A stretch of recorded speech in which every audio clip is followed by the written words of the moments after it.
All right, so we are here today to formally announce the arrest of two people who we believe are connected with the murder of young Alexander Alvarado.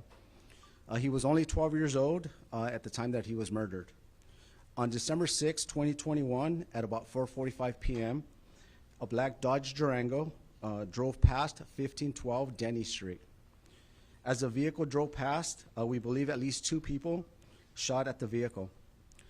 The driver of the black Dodge Durango, Evelyn Romero, was struck, but she ended up surviving her injuries.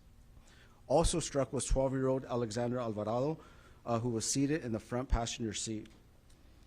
Alexander was transported to a hospital where he was pronounced deceased. As the suspect shot at the vehicle, a stray bullet reached and struck a 9-year-old girl who was inside Wilmington Park Elementary School in the playground area awaiting to be picked up after school. She was also transported to a hospital, and fortunately, she also survived her injuries. On September 27th, 2022, a few days ago, Damian Ulysses Martinez, 21 years old, was arrested in his home in Wilmington and booked for murder. Gabriel Martinez, 19 years old, was arrested during a traffic stop in the city of Long Beach, and he was also booked for murder. On September 29th, a couple days ago, the case was presented to Los Angeles County District Attorney's Office, who filed murder charges, attempted murder charges, and assault with a deadly weapon charges against both suspects. These arrests would not be possible if it were not for the collaboration of multiple people and partner agencies, who you guys see standing behind me. I want to start by, again, thanking my boss, Chief Woodyard, and Commander Mastic, who have supported this effort from the very beginning. If you guys are not aware, Commander Jay Mastic was the commanding officer here as a captain in Harbor Division when this incident occurred. And so he's been vested in this case from day one and has continued, asking questions and keeping this case alive from the very beginning. Also, I want to thank both Captain Brent McGuire and Captain Nicole Oftenberg for supporting our effort. We asked a lot of them during this investigation. Their Lieutenant Paul McKechnie, who's in charge of the gang impact team, really provided resources, their gang resources, their narcotics and vice resources, to be able to assist in this investigation. It was very time intensive, and we asked a lot of them, and so thank you guys for your support. To the Los Angeles District Attorney's Office, we thank them for their guidance during this difficult and challenging case. We appreciate all the work that they've done and the work that we will continue working on this case.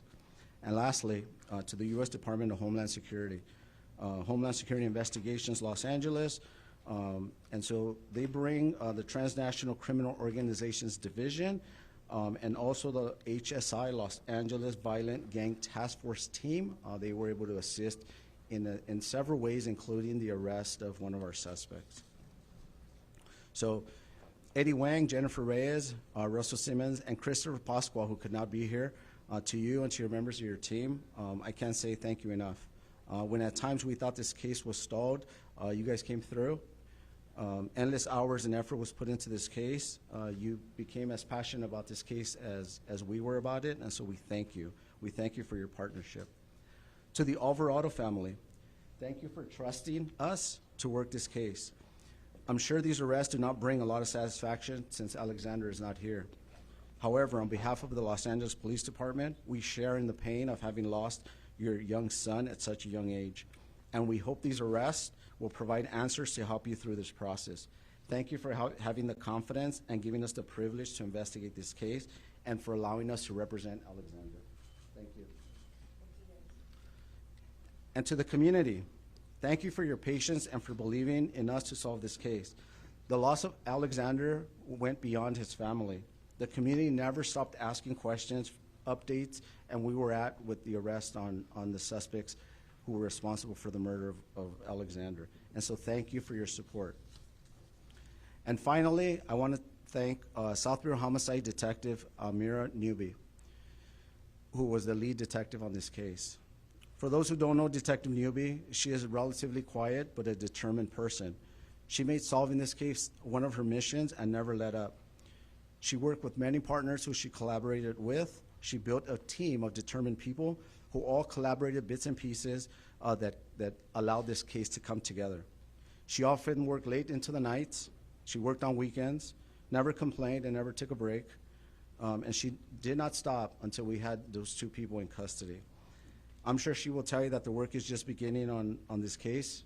She's preparing, for this case now to go to trial.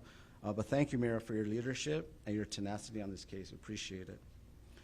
Before I answer any questions that you guys might have, I'm going to bring up Eddie Wang. He is a representative for the department, U.S. Department of Homeland Security, HSA.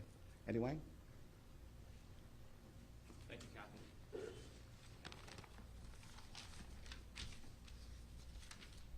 Good morning. My name is Eddie Wang. I'm the acting special agent in charge for Homeland Security investigations in Los Angeles. Today is bittersweet, as we are here to announce the arrest of two dangerous gang members that have terrorized the Wilmington area and who we believe to be responsible for the senseless murder of Alexander and the wounding of a family member and another innocent child at a nearby school. While this announcement and our collaborative efforts won't bring Alexander back to his family, it is our sincere hope that these arrests will be one step closer for the family in the healing process. I would like to commend the outstanding investigative team from LAPD South Bureau Homicide, as well as Harbor Division and my own office's Violent Gang Task Force for their relentless pursuit of justice for the victims and these families. Now, we should all be outraged that yet another life is lost far too soon due to gang violence. This reckless disregard for human life exhibited by these violent thugs needs to stop. And until that day happens, Homeland Security investigations will be here every day and every night, standing shoulder to shoulder with the Los Angeles Police Department, committed to ensuring the safety and security of our communities and our children. Thank you. Okay, that concludes the, what I have to say, and I'll take a few questions now if you have them.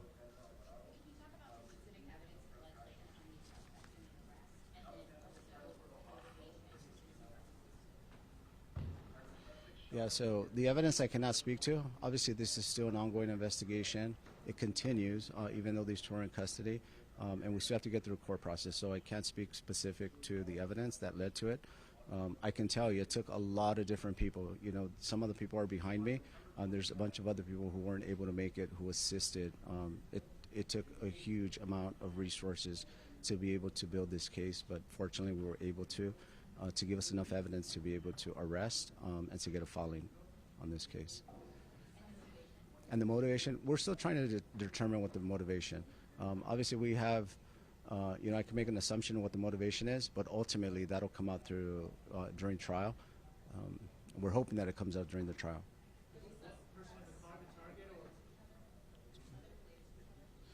Both of the people who were arrested, we believe, are cousins. Well, that's part of the investigation. So obviously, it's once, if we get the suspects to tell us why they shot at the vehicle, then maybe we can make that determination. But at this point, we have not verified what the reason was that they shot into that vehicle. Yeah, so they were arrested on the 27th, so on Tuesday. The charges filed were murder charges against both. Attempted murder because they shot the driver, Evelyn Romero, and then assault with a deadly weapon charges against both of them as well for shooting the 9-year-old girl. No, there was none. No, they were peacefully taken into custody. So Damian Ulysses Alvarado is 21, and Gabriel Alvarado is 19.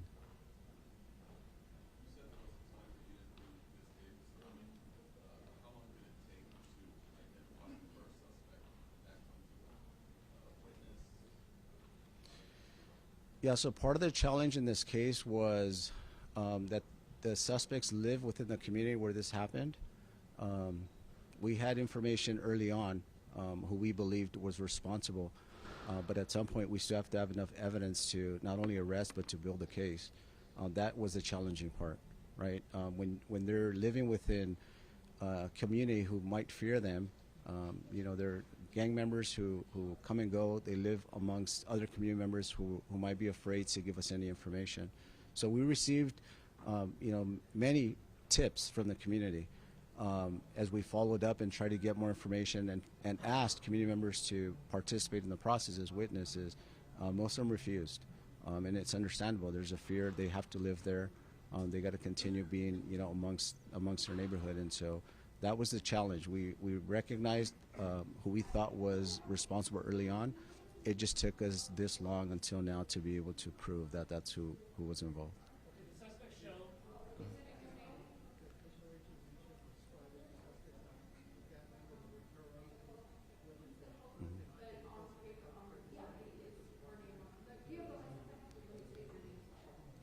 Yeah, the only thing I'm going to say is that they are gang members. I'm not going to talk about their previous history or their gang.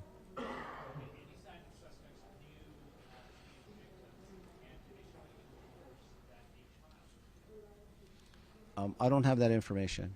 I was not part of the interview process, and so I was not able to ask them directly. I don't have any information. I would hope that they would have remorse. They knew what they did. They knew, they took a 12-year-old's life. But yeah, I don't have that information.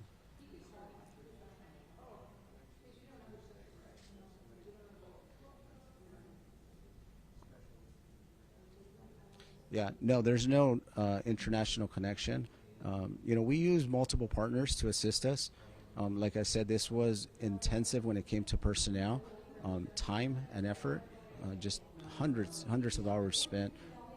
Just going over evidence and strategizing on what we needed to do. And so the U.S. Department of Homeland Security, their HSI branch here in Los Angeles was just, willing to partner with us on this and to assist. Like I said, everyone, in anything we do, everyone is short of resources and time. And fortunately for us, this partner had the time and the resources to be able to assist us with this investigation. We're thankful for that.